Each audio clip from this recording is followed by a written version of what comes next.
Just days before the election, 3 to be exact, and voter fraud already cropping up in many of the races in the key states. So could the corruption impact the election results? Well, here to look at some of the worst cases across the country, Washington Times editor Kelly Riddell. Kelly, good morning. Good to see you. Good morning. All right, so let's just get to some of these cases because this has already proven to be a real thing. For example, in California, a man finds dozens, 83 ballots in someone's home. So apparently 83 people live in one home.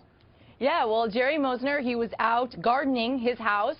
He has an elderly neighbor who lives in a small little home. Noticed that she had a lot of mail that day, so went to pick it up, found 83 ballots. Unreal.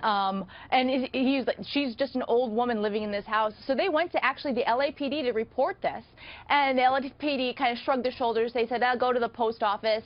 The post office was like, we don't know what happened. Eventually, another neighbor went to the registrar's office, and they're now investigating this.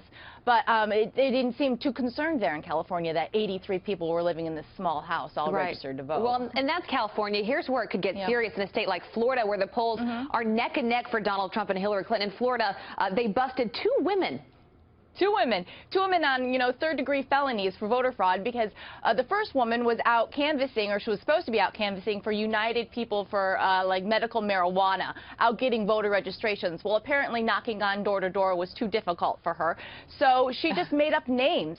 She put some dead people, she registered some dead people, she just made up falsified information, sent it all in, and the registrar caught her for falsifying all this information. Another woman was actually working in the Miami-Dade elections department. She was a volunteer opening up mail-in ballots.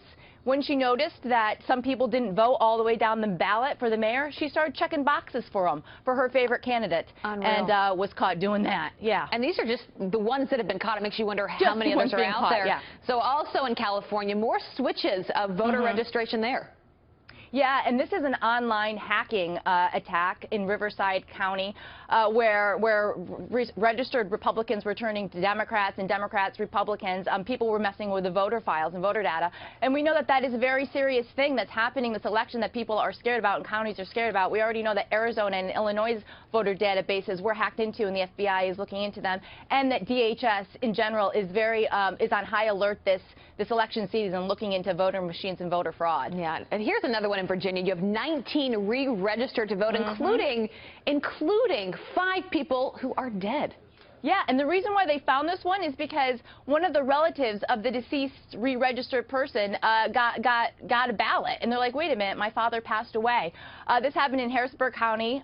This is where James Madison School is, and what it turned out was another canvasser, another student, basically, instead of going door to door, just started re-registering some dead people on the rolls to influence the election. I mean, when Donald Trump is talking about this rigged election, this is exactly what he's hitting at. It's crazy. Yeah, it is. And there's cases like these, there's multiple cases of these across the country. Well, let's just hope for the best come Election Day. Kelly, good to have you here. Good to see you. Thank you. It's an important issue.